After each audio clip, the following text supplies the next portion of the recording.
This is the Simpit. I'm your host, Sean Cole, but the real star of today's show is the weekend that I just finished called the Visa Vegas E-Race. This was hands down the biggest event in all of sim racing history. The event was put on by Cloud Sport, a company that is dedicated to promoting sim racing as a professional competition. Prior to this event, they have hosted other big competitions with big prizes, but nothing on the magnitude of this event. The Visa Vegas E-Race gave sim racers 4 different online competitions to earn points, with the top 10 being invited to the finals live in Vegas at the biggest trade show of the year, the Consumer Electronics Show, or CES. And there they would be matched up against 20 of the real-life Formula E drivers. On the line, bragging rights. Real-life drivers against the best sim racers. But more importantly than that, a $1 million prize pool for the entire field, with $200,000 going to the winner. The race would be done with R Factor 2 and a special purpose-built mod of the Formula E car. The track was a fantasy track, utilizing the streets of Vegas, and was kept under wraps to prevent any of the drivers from getting an unfair advantage. Now, we arrived on the morning of the big event, and the drivers were already hard at work trying to get the most out of the car, out of this track, and getting used to this equipment that they've never used before. Their on-track practice time was very limited, and each and every second could end up being the difference between $20,000 and $200,000 at the end of the day. The event was part of the Sports Business Innovation booth by Turner Sports, which was in a gigantic booth at the trade show and was set up with a stage, giant screens above for viewing, 10 sim rigs on each side of the stage, and seating for a ton of spectators to watch the event. There were broadcast cameras on the shoulders of cameramen running around, and 2 more up on booms. There was a full production crew that was synchronizing the event for the live broadcast, with Dario Franchitti and company calling the entire event. This was a big professional racing event, the biggest we've ever seen in sim racing. So before things got going, we did get a chance to see the rigs that drivers would be using. They are supplied by Playseat, and they were heavily modified F1 models branded with Formula E graphics. The wheel was the new Thrustmaster TS-PC and a modified set of Thrustmaster pedals without a clutch. Each rig was running a single screen monitor and headphones to prevent audio crossover of the drivers running next to each other. Going into the event, myself and most of the sim racing community predicted that our boys, the 10 sim racers, would go beat up on these real life pros. But there are a few things that we didn't actually take into account. As sim racers, we're accustomed to working on our setup, working on our driving line, working on every aspect of getting the best performance out of ourselves, our car, and our rigs for any particular race. But in this circumstance, things were very controlled. Practice was going to be very limited. You weren't going to have time to get completely dialed in and find everything to perfection. You had to squeeze the most you could out of everything in a very short amount of time. In fact, each driver would get less than an hour of total preparation time. The pros, on the other hand, are very used to limited practice time before the race. They're used to getting up to speed very quickly and getting down to business. On top of that, the glitz, the glamour, the lights, the camera, and the action. This is all very normal for a Formula E Pro. However, for us sim racers, this is far from running at home. You can't just close the door for total privacy. You can't tune the lights for the perfect amount of comfort. You are now a pro. You are now doing it in front of hundreds of people live. You're doing it in front of the entire world on the internet and certain broadcasts. And if that wasn't enough to have your stomach in knots, you're also doing it with $200,000 on the line. Think about how much that might take you out of your game. So on the morning of the big event, after all the practices were finished, we had a very mixed field. Bono Hui was the strongest of all the drivers, but from there back it was a mixture of pro and sim racers. At this point, the pros seemed to be feeling pretty good, and most of the sim racers actually had a look of concern on their faces. In fact, after the final practice and heading into qualifying, there were only 4 sim racers out of the top 10 times posted. Say that I thought the sim racers would just be the top 10, end of story, and I guess I didn't really think about the way the event was going to play out. From the sounds of it, or the way things are looking out, we have a pretty good fight going on between. There's no way to pick a winner at this point. What do you think? No, I mean, I think the performance of the real drivers has surprised a lot of the sim racing crew. Certainly the formats help them somewhat, so obviously restricted practice, so obviously we're used to having unlimited testing on sort of the same track conditions, fine-tuning setups. We have a home configuration that you're used to. Of course, it's completely alien rig, wheel, pedals, TV that they're using, so they've obviously got to get used to that, as well as obviously get used to a brand new track. Obviously drivers very used to learning new tracks, especially the Formula E lads, because their schedule's changing all the time. They're always bringing in new events, so they're kind of used to that. I think the track as well is a bit of an equalizer. It's not like a traditional Formula E track with tight, really twisty chicanes. They're actually quite technical, where I think the sim racer would probably excel.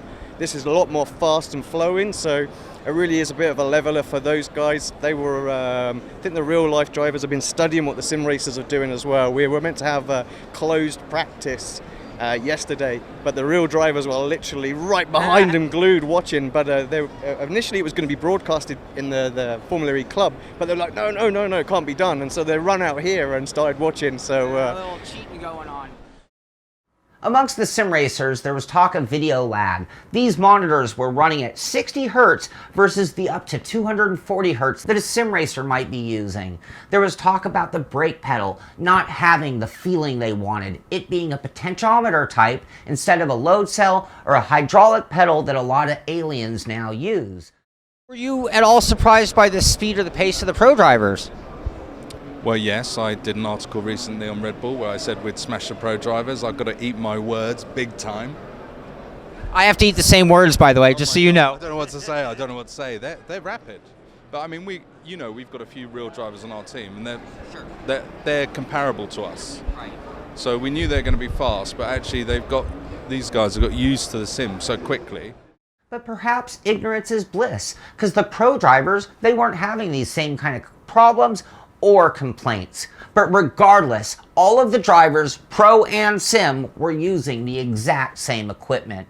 The event was to be run like or modeled like a real Formula E race weekend, so therefore they did have limited practice, and from there they went right into qualifying. The drivers were split into two separate groups, and by the end of qualifying, we would have our top 10 drivers who had guaranteed themselves a spot in the final, with the top 5 of those competing in the Super Pole. The bottom 20 drivers would be delegated to running a qualifying race for the final 10 spots on the grid. And when the dust had settled, Bono Hui, Alexei Usiakala, David Greco, and Graham Carroll had all advanced to the Super Pole representing the sim racing world. Felix Rosenquist was the one real-life pro who also made it in the top 5 and would be competing at a spot for the pole position and a $25,000 award to go along with it. The sim racers at this point, they had really started to shine. 9 of the top 10 spots in qualifying went to our sim racing brethren.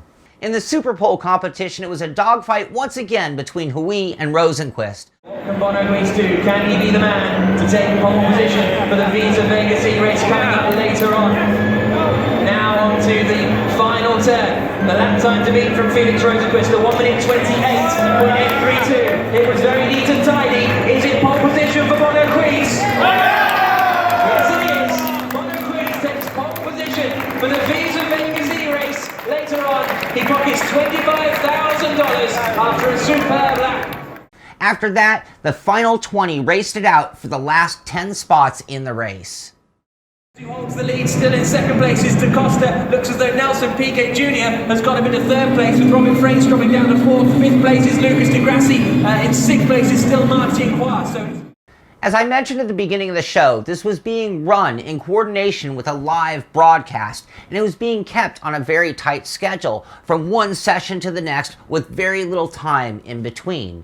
However, when it came to getting ready for the race, one of the rigs suddenly wasn't working, and there was a huge awkward delay waiting for this rig to find out if it would be ready for the race. And in the end, based on time, they ended up having to scrap the rig, and one of the drivers actually didn't get to start the race, and the finals would be run with only 19 drivers. So we would be losing two things. One driver, since only 19 rigs were actually ready to go, and because of the delays, trying to keep the broadcast on schedule, they had to shorten the race. The race went from 28 laps down to 20 laps for all of the money. Now, as the race went green, Bono Hui broke away with a slight lead and was able to relax. Felix placed himself comfortably in second place, but third place through sixth place were as tight as they could be. And then on lap 10, we saw something most regrettable. Graham Carroll was on the inside. Meanwhile, Alexei Usi and David Greco were directly behind him and got a run, and they went 3 wide going into the chicane. Nobody gave way, and all 3 cars took each other out and went hard into the wall barely, nearly destroying Greco and Carroll's cars, but somehow Usi continued on. And look at this, 3 wide, Graham Carroll, Alexei Usi and David Greco, and they're all off into the wall. Graham Carroll's on the inside, he's in front. Graham Carroll was visibly upset and was out of the race. His chances of the big money were taken away from him. And here's Graham Carroll, and he says, I hope you can lip read. Yeah, that's it. David Greco's car was a complete mess, but he was able to limp it back to pit lane, and per Formula E's regulations or rules, you get a car change and a mandatory pit stop. He was able to do that and continue on. Alexei Usa also got back to the pits, did his car change and continued on. But this is where things start to get very, very interesting. Bono Hui and Felix Rosenqvist have been battling for first and second place. I shouldn't say battling. Bono Hui had been keeping Felix Rosenqvist in check, but that margin was shrinking and growing based on them dealing with lapped cars. Meanwhile, Olli Pakala went into the pits very early, and Olli Pakala was also the recipient of the Fan Boost Award. In Formula E, each race the fans vote on a driver, and that driver will get an extra burst of speed based on the regenerative forces built up in this car. Olli Pakala was the driver in this race with the Fan Boost Award, and at some point, he hit the button. Meanwhile, on lap 15, Bono Hui and Felix Rosenqvist ducked into the pits together with not another car within sight of them on the track. And as we were all watching the race off pit lane, instead of Pakala, who was running in third, they came out in the same order they went in, Hui ahead of Rosenqvist. But somehow he was now in second place, and in my mind, something wasn't right. How had Olli Pakala made up so much ground, so much time, in just a pit stop rotation? I understand making up a second or two, but there was no one within sight. And soon after, Olli Pakala brought it to the line for the win. Towards the line now, the checker flag is getting ready, and there it is. It's the victory for Olli. Oh my God! Yes! Phil Backgill, the team principal of the team, coming over to congratulate him. Double podium from Mahindra. Oh, it's Thomas! Finish further back, so Pakala first, Rosenqvist, the top 3. What's up, Thomas? How are you? I'm great. Yeah, I guess so. You guys did very well. Perfect. Couldn't be better. Yeah. Right on. But here's a look at the results. It's Olli Pakala who takes the win. Bono Hui in second place, third for Felix Rosenqvist, fourth Enzo Benito, fifth Alexei Usiakala, Hutu Lopez, Bird Apt, and Nelson Piquet Jr. completing the top 10. Then came the trophy ceremony, which honestly felt a little bit awkward as we waited and waited for Olli Pakala to come out on the stage and receive his first award for the fastest lap of the race and the $10,000 that goes with it. Then they called out Felix Rosenqvist, who is now officially my favorite Formula E driver based on the fact that this guy really kicks ass as a sim racer as well. Anyway, they gave him the third place trophy and he got $50,000 for his efforts. And when they called for Bono, we waited and waited. And when he came out, it was a cold-faced stare.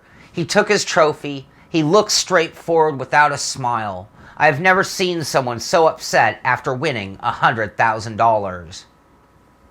And then came the champ, a new man with a $200,000 smile. Olli Pakala was presented the first place trophy, and name the winner of the biggest prize in the history of sim racing to the cheers of the crowd.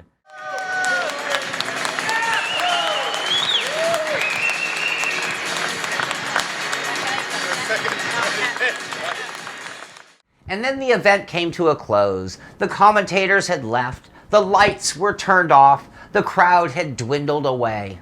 But the Cloud Sport technical team and the Formula E officials were going crazy behind the scenes. There had been a mistake. And about 30 minutes later, there was a change, a reversal, a decision by the organizing body. Olli Pakala, who had received the fan boost. Well, when he pressed that button, he was supposed to get a 6-second boost. But as it turns out, he got a 6-lap boost instead. This means he was running lap times about 2 seconds faster a lap than anyone else had run. This is how he leapfrogged Hui and Rosenqvist while they're in the pits with this extreme advantage. They gave him a 12-second penalty, and this knocked him all the way back to 3rd place. Bono Hui! Bono Hui is now the champion. And he was awarded the trophy in a semi-private ceremony now that the crowd was all gone.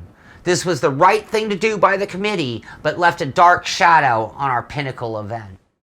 Yeah, I was massively pissed after the race. I mean, I won, I thought. I mean, I was in the lead.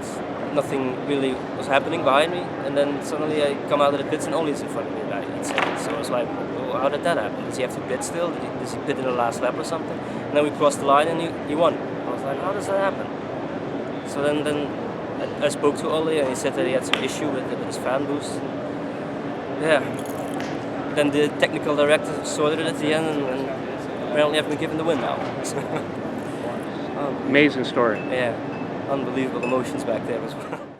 When the whole thing came to a finish, I walked away with a mind full of mixed feelings and reactions to this event. Normally, I'd tell you about driving home and that it was a great trip and that it was all over. But at this point, I still have a bunch of loose ends or thoughts that I'd like to discuss. Also, I've read a lot of different comments all over the internet about this event, how it played out, and how it was all handled, and I'd like to address a lot of these, and I figured the best way to actually do it would be with the good, the not so good, and the bottom line, starting off with the good. The first thing is, this is the biggest, the most amount of money ever available for a sim racing prize. This was the biggest audience for a sim racing race. This was the perfect scenario of putting pros against sim racers, and all that is something that the whole world tuned in for.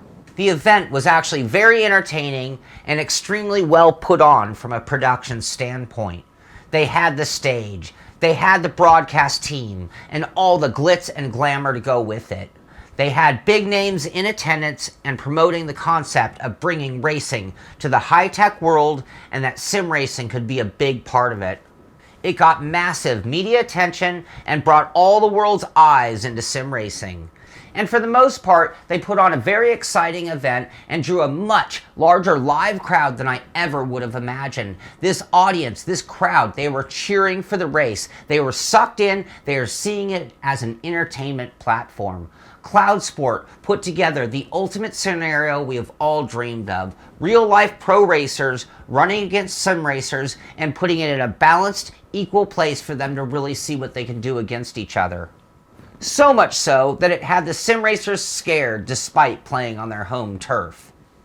30 drivers, 20 rigs, and the world stage. This was epic. Sim racing is now finally a professional esport. Now let's move on to the not so good. When I look at things from the perspective of Cloud Sport or Formula E's perspective of wanting to promote to a high-tech millennial crowd the modern motorsport of Formula E. So they go to Sim Race, a high-tech gaming e-sport, to show off Formula E to the e-sport and gaming communities. But they go with a less than spectacular looking version of their fantasy track. It's hard to promote high-tech when your product looks like it's 10 years old. Now I've seen R Factor 2 look spectacular, so you cannot point a finger at R Factor 2 and they had nothing to do with the sim supplied in this game other than making its base. You have to point a finger at the mod, the track itself. The organization was okay with this track in this version and they could have requested something much more spectacular and it would have showed sim racing off that much better. So when sim racing had a chance to look so good to the masses, it came in a version that wasn't very likely to inspire. Then came the Fan Boost Award era. Now for starters, I think Fan Boost is about the stupidest idea that I have ever heard in anything in racing, sim racing, or any kind of motorsports at all. But it is a rule in Formula E, and this entire race was being modeled after a real Formula E event. But for it to have become the problem that changed the outcome of the race is just inexcusable. I can also take issue with the wording used. They penalized Ollie, which almost implies that he had done something wrong, when in fact he had only done what he was supposed to do. The problem was theirs, and I don't know the wording they could have used, but it was their fault, but it was Ollie who paid the price with his wallet and his emotions. And then comes the broadcast, or more importantly, that it was being run on a very strict time restriction, likely to fit into spots on regular TV in some countries. But this time limitation is what came back to bite them in the ass. For starters, let's look at the rig. It was actually 2 different rigs that had technical issues, and it cost us a whole bunch of time. And in the end, it cost one of the drivers a spot in the race and a chance at the money. It also, again, cost us time, and time was very short, and they were on a deadline. So it meant that they had to shorten the race. The race was originally going to be 28 laps, but this knocked it down to 20 laps to get it done in time. Not that big of a deal, but it is for all the money, and it took us away from the original rules that they had put forward. Now, the real thing this whole time restriction really robbed us was the proper outcome of the race. They had to get on with the trophy ceremony, award a winner, and just move on in order to get off the air in time, and they got it wrong. They should have waited, they should have been patient, they should have got it right before they gave anyone a first place trophy. They knew something was wrong, and they went forward anyways. And now on to the bottom line. This event was so close to being perfect, or I should say, it had the opportunity to be perfect. They got the real-life pros to actually race against the best sim racers on Earth, with the pros doing so well and keeping the sim racers on edge. And then when qualifying was over and the sim racers had taken over, they had the real-life pros running scared. What it did, it created a great rivalry. And this was felt best when the broadcast was actually covering what we thought was Bono Hui and Felix Rosenqvist fighting for the lead. It made it seem as though Rosenqvist passed Louis for the lead, and the Formula E guys cheered for all they are worth. He just rattled.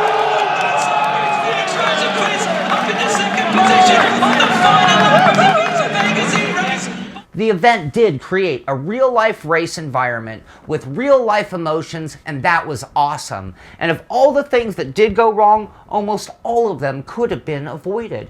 With $1 million on the line and a tremendous marketing opportunity at stake, they really should have taken more precautions. Sure, technical issues happen all the time, but they could have had an extra rig or two standing by just to make sure everything worked out. I mean, again, you have $1 million on the line. The mod of the track, it looked lifeless, it looked dated, it had giant billboards placed everywhere and just made it look a little bit ugly. They could have demanded more from whoever built the mod for them. After all, this was going to be broadcast to the entire world. And to have a problem with the fan boost means they didn't test the system well enough. They should have done a more thorough shakedown of the entire system to make sure that everything worked properly. Now in the end, I will give them credit. They did get it right. They had an entire technical team looking into it immediately. It just couldn't be done within the broadcast time restraints that they were under. Bono might not have gotten the applause of the crowd, but he did get the trophy and the prize that he deserved after a dominant effort. I just feel very badly for Ollie. And this is where I really want to pat Ollie Pakala on the back for something that he did that was just tremendous. He knew something was wrong at the end of the race, and he was the first person to go over to Bono Hui and let him know, hey, I got way too much boost, we should probably have them look into it. Now the organization had to move on, had to do the trophies, but he's the one who set it into motion and made sure that his teammate, Bono Hui, was awarded the proper championship. Once the proper results had been tallied, the prize money was just staggering. But the change in results made a big change in the distribution of winnings. Olli Pakala went from 210,000 for the win and the fastest lap all the way down to 50,000 for third place on its own. Bono Hui went from 125,000 for second place and winning the pole to 225,000 for winning the race and the pole. And David Greco went from 20,000 for competing in the event to 30,000 for that and the actual fastest lap of the race. It was a huge change of money in a matter of minutes. In total, the sim racing guys walked away with $485,000, with Team Redline winning $385,000 with their 5 drivers. I can't even believe that I'm saying this, saying numbers like this when talking about a sim race purse. This is what makes this event, the Visa Vegas Formula E race, the biggest, the baddest, the best, the most epic, pinnacle sim racing event in the history of the world, and you just can't take that away from them. Now, I really hope that they go on to do another one of these. Can you imagine that sim racing is finally in that real ranks of esport where drivers can earn better than just an annual salary for doing things just like this event? I really hope they do another one, and I hope they learn from their mistakes, because that'll only make the next one that much better. So I hope you've enjoyed this show. It has been an extreme pleasure for me to have been taking part of it, getting to watch it unfold, and getting to meet all of these alien sim racers that I've known for so many years. Now, if you want to see some interviews, the full interviews that you saw clips of in this show, go to the Simpit. You're going to see those interviews there. You can check them out, and you're going to see a bunch of different videos, all kinds of sim racing videos there. So I hope you check out the Simpit, and if you really like us, subscribe to us on YouTube. This is the Simpit. I'm your host, Sean Cole, and I'll see you on the track.